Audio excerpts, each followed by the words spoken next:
আগে তো জানতাম আমি ফার্মের মুরগি বিক্রি করে, আর এখন তো দেখছি ফার্মের হাঁসও বিক্রি করে। আমরা তো সবসময় খাইছি হাঁসের মাংস অনেক বেশি শক্ত থাকে, হাঁসের মাংসের হাড্ডি খেতেও কিন্তু অনেক বেশি মজা হয়। কিন্তু এবার প্রথমবার জিমের আব্বু ফার্মের হাঁস আনছিল, আর এই হাঁসটা না একবার ফার্মের মুরগির মতন ছিল। তো এই ভিডিওটা অনেকদিন আগের করা ছিল, প্রায় রোজার ভিতরে। আর তো তখন আপলোড দিতে পারিনি, তাই এখন এডিট করে তারপরে আপলোড করতেছি। তো হাঁসটা দেখে না অনেক বেশি অবাক হয়েছিলাম। ইফতারির প্রায় 5 মিনিট আগে এই হাঁসটা আনছিল জিমের আব্বু। এখন তো রান্না করতে পারবো না, তাই আমি একটা খাঁচা এনে দিলাম আর খাঁচার ভিতরে হাঁসটা রেখে দিচ্ছিলাম। আর হাঁসটা এত কিউট ছিল না, সাদা একবারে ধবধবা সাদা ছিল, অনেক বেশি ভালো লাগতেছিল হাঁসটা দেখতে। আর আমার জিম তো হাঁসটা দেখে অনেক বেশি খুশি হয়েছিল। জিম তো অনেক বেশি খেলা করতেছিল হাঁসের সাথে, যেই জোরে জোরে ডাকতেছিল হাঁসটা না সারা রাত রেখে দিব হাঁসটাকে, পরের দিন সকালে হচ্ছে আমরা জবাই করব।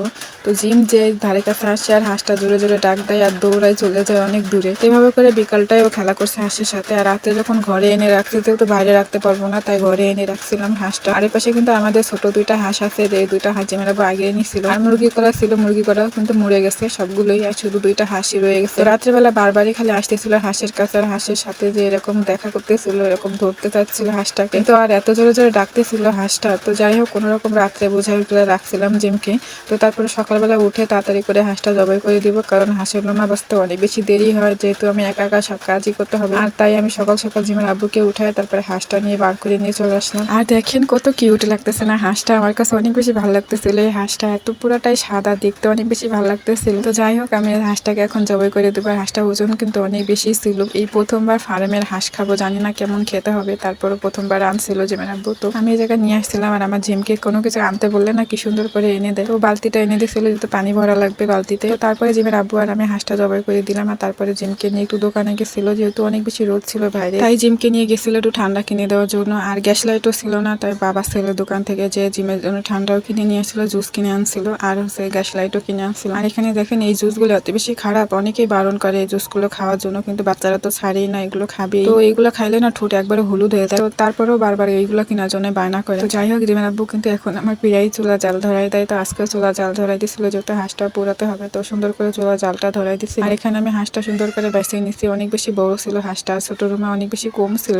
তারপর অনেক সময় লাগছে হাঁসটা বাঁচতে। কোনো রকম হাঁসটা বেছে নিচ্ছি। আর এবারে আমি এই জায়গায় হাঁসটা পোড়াই নিচ্ছিলাম। তো প্রথমে আমি একাকাই পোড়াচ্ছিলাম, জিমের আব্বু হচ্ছে জাল ধরাই দিয়ে চলে গেছিল। তারপরে আমি একাকাই পোড়াচ্ছিলাম, কিন্তু একাকার এত বেশি ওজন ছিল হাঁসটা ধরে এক হাতে পারতেছিলাম না, অনেক বেশি ওজন ছিল, হাতটা আমার ব্যথায় হয়ে যাচ্ছিল। তারপর জিমের আব্বুকে ডেকে আনছিলাম, যেহেতু এক হাতে জাল দিতে হচ্ছিল আর এক হাতে ধরে রাখতে হচ্ছিল। তারপরে জিমের আব্বু আর আমি একসাথে তারপরে হাঁসটা ভালো করে পোড়াই নিচ্ছিলাম। তো পোড়াইছিলাম বেশি, কিন্তু অনেক বেশি কালো হয়ে গেছিল হাঁসটা। তারপরে আমি ভালো করে একটা কাপড় দিয়ে মুছে নিচ্ছি উপর থেকে, তাই অনেকটা কালো উঠে গেছে। এখন হচ্ছে আমি হাঁসটা ভালো করে কাটে নিবার। অনেক বেশি ওজন ছিল এই হাঁসটা, আর অনেক বেশি নরম ছিল। এমনি দেশি হাঁস তো অনেক বেশি শক্ত থাকে, আর এই হাঁসটা অনেক বেশি নরম ছিল। আর আমি এই জায়গায় হাঁস কাটতেছিলাম, আর আমার জিম এসে কান্না করতেছিল, তার অনেক বেশি খিদা লাগছে আর ঘুমও পড়বে, অনেক দুপুরও হয়ে গেছিল। তো তারপরে হাঁসটা কোনো রকম কেটে রেখে আমি জিমকে গোসল করে খাওয়াই তারপরে ঘুম পাড়ায় রেখে আসছি। এখন আছে আমি হাঁসটা ভালো করে ধুয়ে নিব। দেখেন তাড়াহুড়াতে না গলাটাই কাটতে ভুলে গেছিলাম, এভাবে করে রেখে চলে গেছিলাম। এখন হচ্ছে কলপারে এসে আমি হাঁসটা ভালো করে ধুয়ে নিচ্ছিলাম। আর এর মধ্যে কিন্তু আমিও গোসল করে নিয়েছি জিমের সাথে। এখন বিকালে সবকিছু ভালো করে ধুয়ে আমি এখন রান্না করে নিব। তো আমি কলপারে বসে সব মাংসগুলো ধুয়ে নিচ্ছিলাম। আর হাঁসের মাংসটা দেখে মনে হচ্ছিল না যে এটা হচ্ছে হাঁসের মাংস, এত বেশি নরম ছিল না, মনে হচ্ছিল ব্রয়লার মুরগি কাটতেছি আর ব্রয়লার মুরগি ধুচ্ছিলাম। আর কিছুটা পরিমাণ ফ্রিজে রেখে দিব, আর কিছুটা রান্না করব। অনেক বেশি মাংস হয়েছিল, কিন্তু অনেক বেশি ওজনও ছিল হাঁসটা। তো তারপরে আমি এই জায়গায় সব মশলা একবারে কাটে কুটে গুছাই নিয়ে আসছি চুলার পরে রান্না করার জন্য। মাংসটা ভালো করে ধুয়ে নিয়েছি, দেখে মনেই হচ্ছিল না যে এটা হাঁসের মাংস।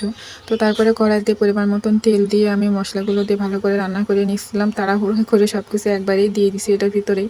আর সবকিছু একসাথে বয়ে আনতে ইচ্ছা করতেছিল না, তাই একবার এসে বাটির ভিতরে নিয়ে এসে ভালো করে কষায় তারপরে রান্নাটা করে নিচ্ছিলাম। তো আমি আমার মতন করে রান্না করে নিচ্ছিলাম হাঁসের মাংসটা দিয়ে। আর আপনারা কে কে এই হাঁসের মাংস খাইছেন অবশ্যই কিন্তু কমেন্ট করে জানাবেন, আর খেতে কেমন লাগে অবশ্যই কিন্তু জানাবেন কমেন্ট করে। আর এই মাংসটা না আমার একদমই পছন্দ হয়নি, জিমের আব্বুই খাইছে। আমি শাকসবজি তেমন একটা না বাঁচলেও কিন্তু মাংসটা অনেক বেশি তারপরে খাই। আমার অনেক মাংসই খাই না, আমার রুচি আসে না খাওয়ার। তো আমি এই মাংসটা কিন্তু খাইছিলাম না, রাঁধছিলাম সবকিছু নিজে হাতে করছিলাম, তারপরে আমার খাইতে ইচ্ছা করতেছিল না। হাঁস তো আমরা সবসময় খাই, হাড্ডি বা হাঁসের সবকিছুই ভালো লাগে, কিন্তু এই হাঁসটা আমার একদমই খেতে ইচ্ছা করতেছিল না। জিমের আব্বুকে জিমকে রান্না করে খাওয়াইছিলাম। জিমের আব্বু তো অনেকদিন ধরে এই মাংসটা খাইছিল, যেহেতু একা একা খাইছিল। আপনারা যদি কেউ হাঁসের মাংস খেতে চান তাহলে কিন্তু এই হাঁসটা অনেক বেশি ভালো হবে। আর যদি হাঁসের হাড্ডি খেতে চান তাহলে কিন্তু দেশি হাঁসই খেতে হবে। আর দেশি হাঁসের মজাই তো অন্যরকম, আর দেশি হাঁসের স্বাদকে এই হাঁসে পাওয়া যায় কখনো? হাঁসের কোনো গন্ধই বেরোচ্ছিল না এই জায়গা। তো যাই হোক, সব ভালো থাকবেন, সুস্থ থাকবেন, আল্লাহ হাফেজ।